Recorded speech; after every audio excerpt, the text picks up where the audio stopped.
Good afternoon, everyone. Okay, I just have one thing at the top.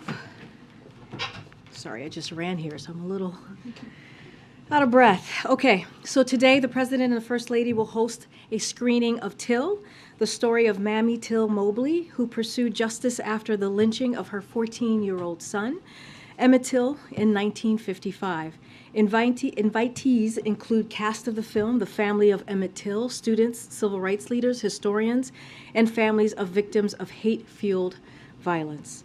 The Biden administration is working to counter the corrosive effects of hate-fueled violence. In March, President Biden signed H.R. 55, the Emmett Till Anti-Lynching Act. In September, the president hosted the United We Stand Summit to rally a whole-of-society response to prevent and recover from hate-fueled violence and to foster national unity. With that, Zeke, you want to kick us off? Thanks, Karine. The president's back from his physical. Are we going to get a readout position at some point? So, as you just mentioned, the president has his physical this morning. It was very much, the exam was straightforward. And as you all saw, he returned to the White House to get back to work. Hopefully in a couple of hours later today, we will have a comprehensive written report from his doctor. The same, this is going to be the same transparent way that we did it back in 2021. So you can expect to hear directly from his doctor via this comprehensive written report. And any flags in the physical? I don't want to get ahead of the doctor. As you saw, he just got back moments ago. They're working to finalize the memo. As soon as we have that for you all, we certainly will share that. And the president's going to give remarks in about an hour or so on the unidentified objects that have been shot down, the Chinese spy surveillance program of the balloon. There's been that interagency review process on the way for last week. Is it safe to assume now that the president's speaking that review is now done? And should we expect to hear about these new procedures that you've been previewing the last couple of days? So let me just first say I'm not going to get ahead of the president in his remarks, which will happen momentarily. He will speak about the United States response to the recent aerial objects. That includes our decisive response to China's high-altitude surveillance balloon, and the president putting the safety and security of the American people always first. So that's what you'll hear from him, but I'm not going to get ahead of the details. As far as it relates to the interagency team, they are continuing to work intensively on putting forth parameters to what, this is something that the president asked them to do. So that is continuing. That work is continuing, but you will hear from the president, and he'll give an update on what has occurred over the last several days. And just briefly, last night there were reports of the FBI searched the University of Delaware, the president's papers there from his time in the Senate. Did the president consent to that search? So I understand the questions. I know there are going to be a few more questions about that. I'm going to say from here, as I have been for the past couple of weeks, we're going to continue to be prudent. I will not give any comments about this ongoing investigation. I would refer you to the Department of Justice. Oh, welcome. I haven't seen you here in a long time. No, it's been a minute. Yeah. Good to see you. Good to see you as well. On the searches, regarding searches again at the University of Delaware, is there any other office space President Biden kept his records from the time he was vice president to now? Again, I'm going to respond just the same way I just did with Zeke, is we're just going to continue to be consistent here, and I'm just not going to respond to or give comment to what's occurring right now with that investigation, and refer you to the Department of Justice. Okay, can you say who prompted the search? Again, I will refer you to the Department of Justice. One on Nikki Haley, who is now running for president. She is calling for mental competency tests for politicians 75 and up, clearly a dig at the current president. In her first speech, since announcing her run, she said America is not past our prime, it's just that our politicians are past theirs. We won't win the 21st century if we keep trusting politicians from the 20th century. Does the president have any response to that statement? So I'll say this, again, I'm going to be very careful as I am when speaking about a candidate. She's currently, as you all know, a candidate for 2024, so I am covered by the Hatch Act, so I'm not going to speak to her directly and her comments specifically, but I will say this more broadly. we've heard these types of attacks or remarks before, and if you go back to 2020, they said that the president couldn't do it in 2020 and attacked him there, and he beat them. In 2021, when he entered the White House and worked to do his best to turn everything around with the economy tanking, with no COVID, real COVID comprehensive response, the president got to work and was able to pass the American Rescue Plan with the help of Democrats in Congress. And guess what? They turned around the economy, and he beat them there too. In 2022, when everyone was talking about a red wave and saying that we were going to get another shellacking, if you will, the president beat them at their own game there as well. And so I don't know, maybe they've forgotten, maybe they're forgetting the wins that this president has had over the last couple of years, but I'm happy to remind them anytime. Thank you. Good. Thanks, Karine. The Israeli cabinet has voted to expand the Israeli settlements into the West Bank. What's the Biden administration's position on that? So a couple of things on that, on those reporting or what we've seen. We are deeply dismayed by Israelis' announcement that they will advance thousands of new settlements and retroactively legalize 9 outposts in the West Bank that were until now illegal under Israeli law. The United States strongly opposes these unilateral measures, which exacerbates tensions, harm trust between the parties, and undermine the geographic viability of the two-state solution. During his recent trip to Israel, Secretary Blinken was clear that all parties should refrain from actions that heighten tensions and take us further away from peace. Settlement construction and expansion in the heart of the West Bank to include the legalization of outposts creates facts on the ground that undermine a two-state solution.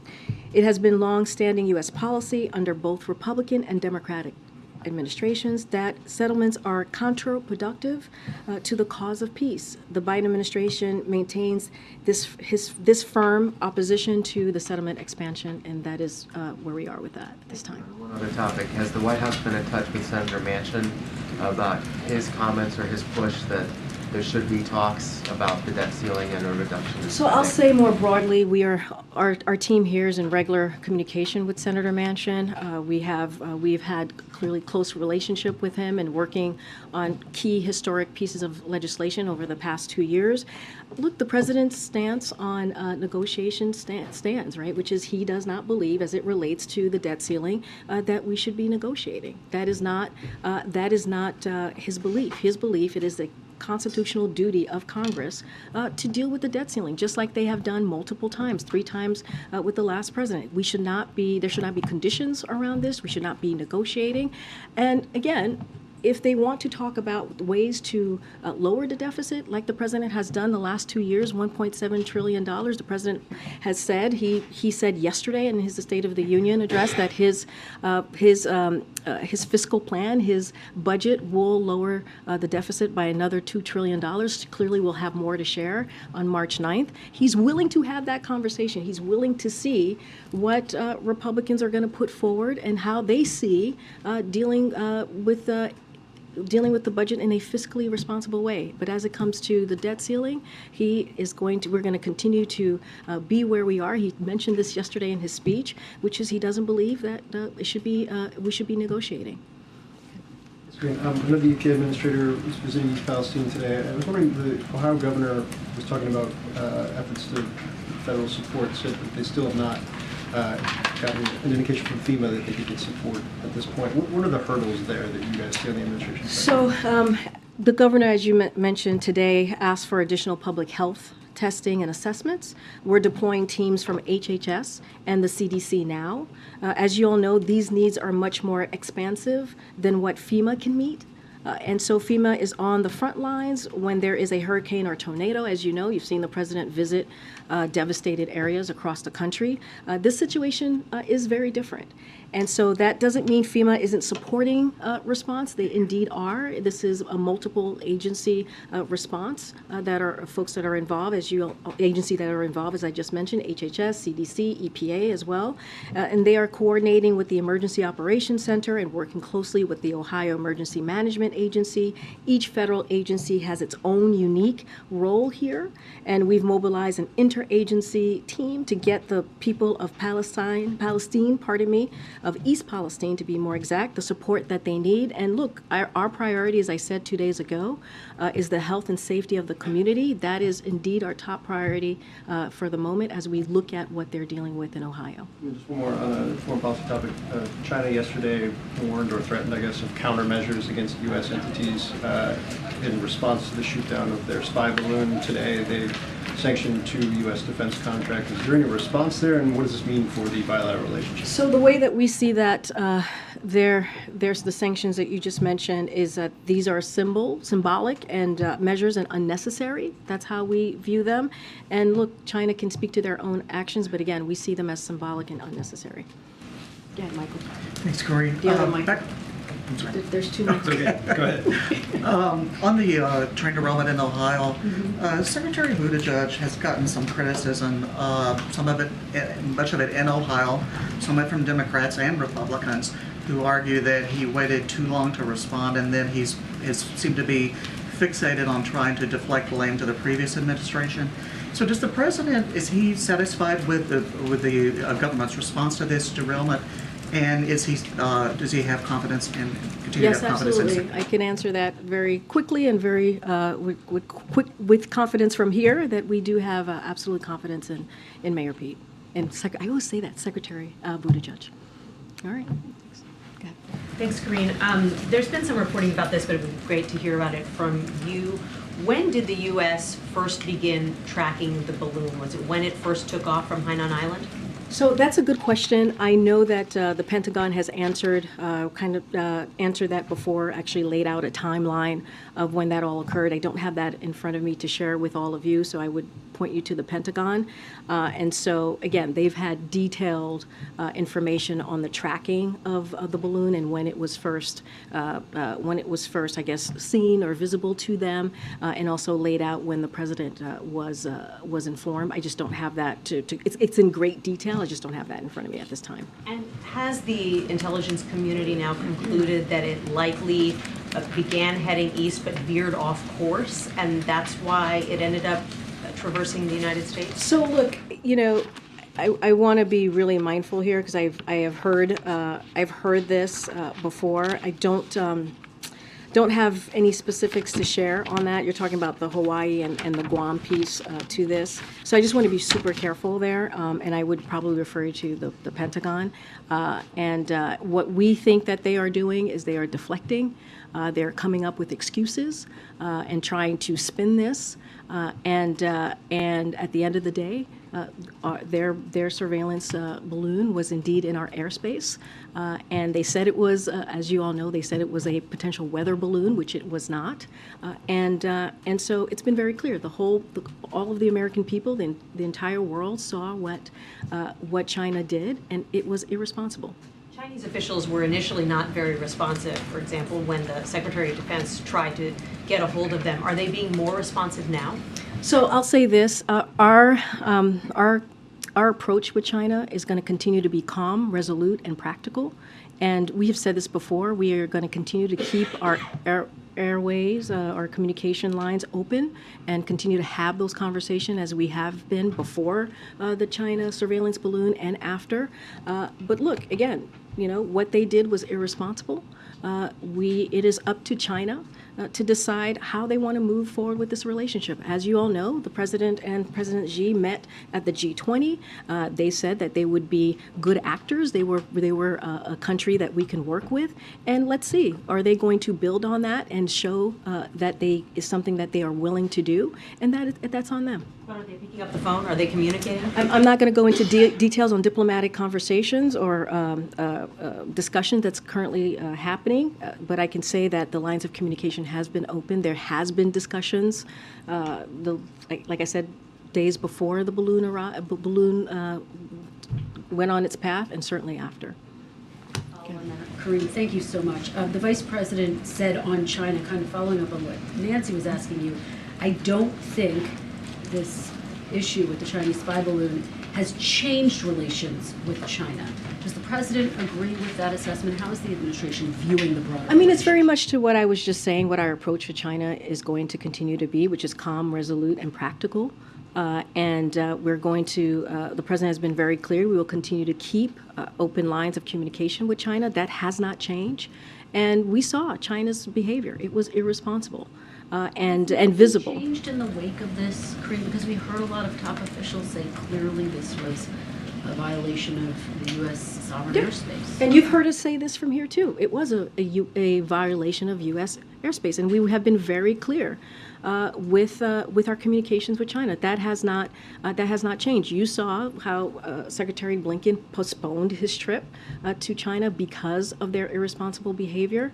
I don't have a trip to announce from here or when that trip is going to continue. That is something that the secretary is going to decide with the president. But again, we have been very clear. What China did was irresponsible. It was irresponsible actions. What's the level of expectation that Secretary Blinken will meet with his Chinese counterpart in Munich? I'm not going to get ahead of that. Like I said, the lines of communication has continued to be open, and we will continue to have those discussions. And again, and as I mentioned moments ago, you're going to hear from the president. He's going to speak very decisively about our response to China's high-altitude surveillance balloon. So you'll hear from the president, and he'll lay that out. Let me try one more time on Nikki Haley's comments. I heard you respond to what she said. But more broadly speaking, if the American public decides or it becomes clear that there's a broad desire to have a competency test for all of the candidates above the age of 75, would the president submit to that? I'm just not going to get into hypotheticals from here. Go ahead. Thanks, Karine. Can you talk about what qualities the president would look for in the next World Bank president, and are there any candidates at this time? I don't have anything to share on that, and I'm just going to let the president do his process and how he's going to move forward, but I'm not going to go into details. One more. Tesla workers in Buffalo, New York say that a number of employees were terminated after they announced plans to form a union. Does the White House have any response to that? So not going to speak to specific efforts from here, but what I'll say is the president supports fundamental rights for workers under the National Labor Relations Act, including the right to organize free from intimidation or coercion. That's why he's adopted a strong leadership team and increased funding for the NLRB, and has urged Congress to pass the PRO Act to strengthen opportunities for private sector workers to make a free and fair choice. But I'm not going to speak to the specific actions that have been reported today. Can I follow on the Tesla question? Biden has obviously said he's the most pro-union president. I mean, does he think that Tesla acted inappropriately or illegally? I hear the question. I'm just going to say that we're just not going to speak specifically to those actions, but clearly the president supports the rights for workers under the NLR Act. So I'll just leave it there. And then just another one on the TIL screening later. Can you say who from the administration or from the family will be actually in attendance, or maybe some of the cast? I mentioned that there will be some members of the cast there, some civil rights leaders there, some members of the family will be there. Just don't have a list to share with you at this time. But this is something that the president and the first lady is very much looking forward to it. Remember, we are in Black History Month, and we think it's important to screen this movie, a very incredibly powerful movie. As you know, Emmett Till was part of the reason the civil rights movement started. And so we are very much looking to welcoming the family, civil rights leaders, and also the cast here. Can you give an update on efforts to recover debris from the 3 unidentified floating objects? So as we have mentioned before, because of the weather condition, it has been very difficult to get the debris. And so we are, allowing the Pentagon and the Department of Defense to do their work in trying to bring the debris that is clearly in the water to the ground, and so we just don't have much to share there. But what I can say is, when I've been asked what are they exactly, while we can't definitively say without analyzing the debris what these objects were so far, we haven't seen any indication of anything that points specifically to the idea that these 3 objects were part of the PRC surveillance program, or that they were definitively involved in external intelligence collection efforts against the United States. We can also rule out that they were operated by the U.S. government. Right now, the intelligence community is considering, and I've said this before, you've heard my colleagues from NSC say this before as well, is that they could be tied to commercial or research entities and benign.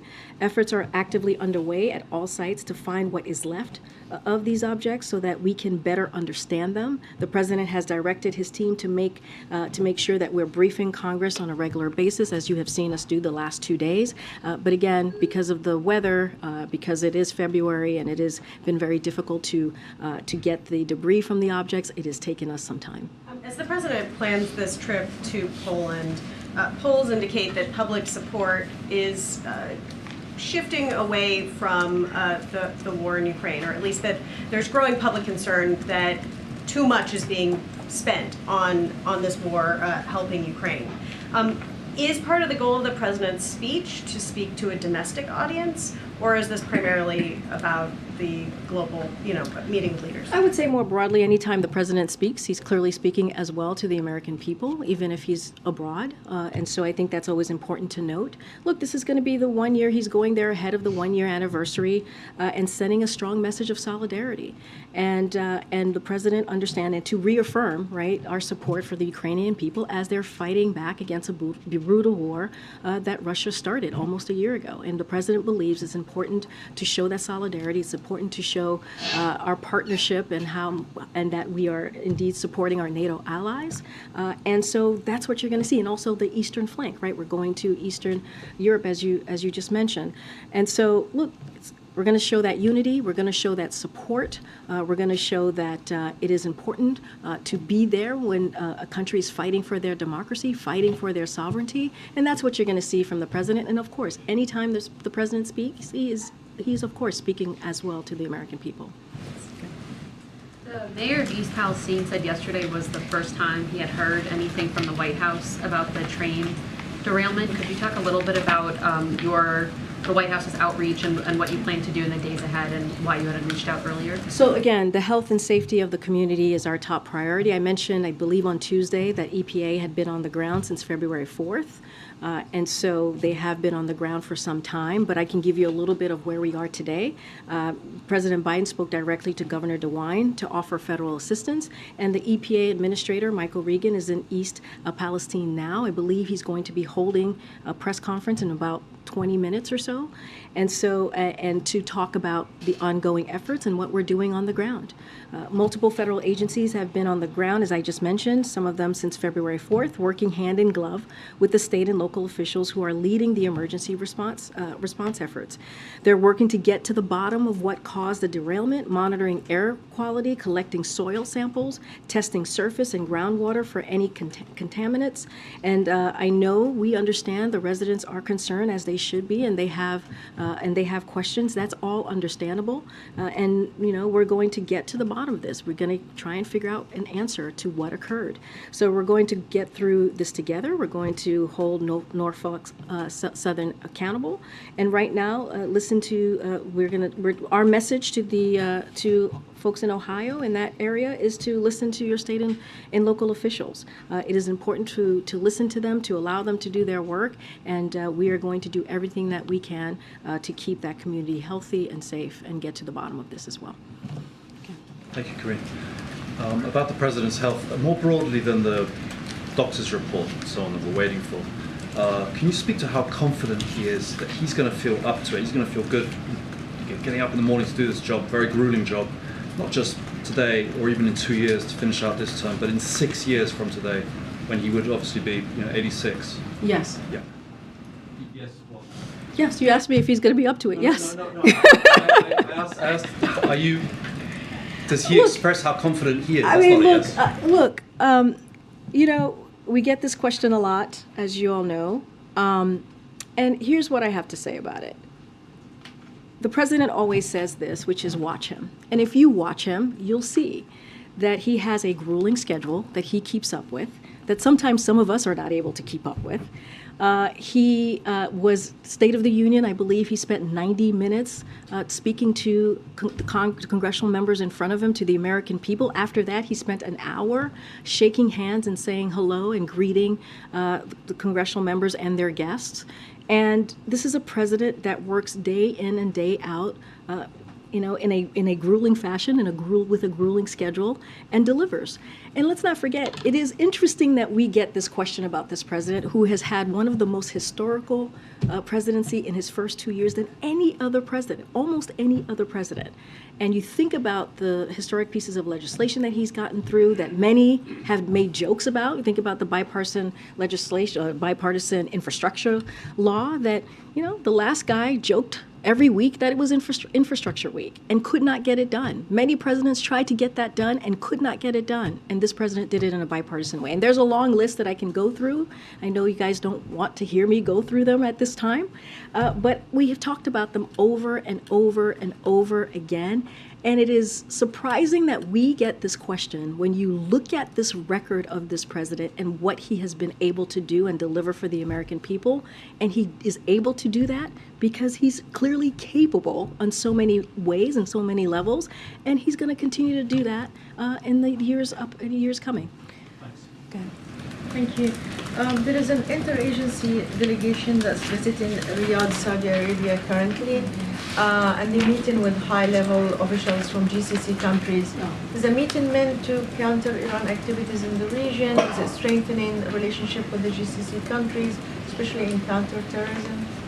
So, yes, I saw that the delegation, I have a response for you here. The senior officials of the United States and members of the Gulf Cooperation Council, GCC, convened a meeting of the working group on Iran at the GCC's headquarters yesterday, as you noted. The working group affirmed the longstanding partnership between the United States and the members of the GCC and our shared determination to contribute to regional security and stability. The United States and GCC member states condemned Iran's continued destabilization policies, including its support for terrorism and the use of advanced missiles, cyber weapons, and unmanned aircraft systems, and their proliferation in the region and around the world.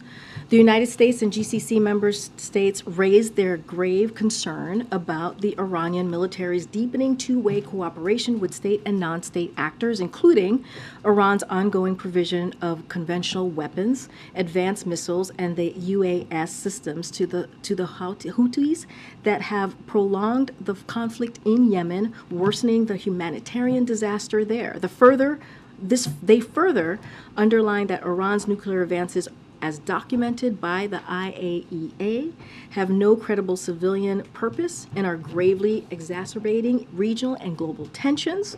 They called on Iran to immediately reverse course, cease its nuclear provocations, engage in meaningful diplomacy, and fully cooperate with the International Atomic Energy Agency investigations. The United States and GCC member states expressed their commitment to expanding defense cooperation, and I will leave it there. Just to follow up on the settlements question, will there be any consequences for Israel over this expansion and of the outposts? And I'm not going to go beyond the statement that we've put out. State Department actually spoke to this as well, as I just laid out how we see what just occurred with the settlement. I'm just not going to go beyond that. Go ahead, Stephen. Question for the record about the physical, and then I'll ask something else. The last time the president had a physical in November of 2021, he was sedated during the colonoscopy. Power was temporarily transferred to the vice president. Did that happen today? So last year, as you know, he had a colonoscopy last year, and which was entirely normal, and therefore he did not need a screening this year. So that's why you won't see that occurring once again this year. This morning, CBS News reported that an unknown number of veterans, service members who were kicked out of the military for being gay or lesbian, have tried to get their discharges upgraded from less than honorable. Apparently, there's a bureaucratic morass. It can take months. Is the president aware of this problem? Is there anything he can do about it? So the president, and you've heard him say this before, you've seen it in statements, you heard him say it, he believes our country and our military are stronger when everyone qualified to wear the uniform can do it without discrimination. That is the president's belief. That's something the president also believes very strongly, given his leadership helping repeal, if I know you follow this, the terrible policy of Don't Ask, Don't Tell, which inflicted great harm on service members and their families. Under his leadership, the military doesn't just welcome LGBTQ+ service members, it's led at the highest levels by brave LGBTQ+ veterans. It's concerning, it is very concerning that veterans who were unfairly discharged under the Don't Ask, Don't Tell has been facing these challenges to upgrade their discharge, denying them benefits they have earned. And it's something we are definitely going to look into. The Department of Defense has worked to simplify the process of applying to the Military Department Discharge Review Boards to correct past records. And they have also conducted outreach campaigns to make sure that veterans know how to access this process, which is critical because no veteran should feel overlooked or that the process is inaccessible. So something that we are looking towards, and we find this, we think it's an important issue that we need to make sure that we reevaluate and assess. Hi, Karine. I just wanted to ask about the East Palestine matter again. So there, in the immediate aftermath of that, Norfolk Southern offered a rather modest donation to residents, $25,000. And last night there was a public meeting at which Norfolk Southern didn't appear. What did the White House make of that response? Say that one more time, Norfolk Southern. There was a public meeting at which its representatives did not appear, having previously said they would do. What does the White House make of that? So look, I can't speak to the appearance or non-appearance of them. What I can say is what we're focused on. As I mentioned, there is a multi-agency response to what is occurring in East Palestine. And we take this very seriously. We are going to be committed to making sure that the safety and the health of the community is addressed. And as you just heard me say, the EPA administrator is on the ground currently, and the president has been in regular touch with the governor. And just to follow up with one thing, there was a bipartisan letter, one Republican and 3 Democrats, calling for the EPA to use its existing authority to ensure that Norfolk Southern pays for the cleanup. Is that something? Look, as you know, there's an active investigation underway. So the National Transportation Security Board is on site and looking into the cause of the derailment. I just don't want to get ahead of it at this time. But again, an active situation happening here. Thanks, Karine. I want to ask you the congressional budget report. So the president said that he has cut the deficit over the past 2 years, but isn't that misleading for Americans because it was the COVID spending that ended that really brought that money down, as well as the president signing an increase in ongoing federal spending. And now the CBO is saying the federal deficit this year is $1.4 trillion and averaging $2 trillion until 2033. So look, the president has long made reducing the deficit and being fiscally responsible as a priority. He did that as a president. He believed that as vice president, and something he believed as a senator. And I think look no further than his speech yesterday. Look no further also, I guess, his speech, State of the Union, where he said that he's going to continue to cut the deficit by $2 trillion in the upcoming fiscal year 2024 budget. And that's something that you all are going to see on March 9th when he puts forth his budget. And this is something that the president is completely committed to, and he has proven that he can do it just the last 2 years. But here's the thing. You have congressional Republicans who want to increase the deficit by $3 trillion. When you think about repealing the Inflation Reduction Act, when you think about extending the Trump tax cuts, that is $3 trillion that they are looking to balloon the deficit. And so their plan actually doesn't help what they're listing out that they want to do, and they also want to give tax cuts to the wealthy. That is what they want to do. That is how they're moving forward. The president has been very clear. You see it in his record, $1.7 trillion, and then you're going to see it again when he puts his budget out on March 9th. Are there spending cuts in that budget as I'm well as not going tax to get increases? ahead of the president. I'm just saying what he laid out to all of you yesterday, $2 trillion. He's going to lower the deficit, and that shows fiscal responsibility, and that's something that the president has talked about as vice president, as senator, and he's shown it. He has the receipts. Thank you, everybody. See you tomorrow.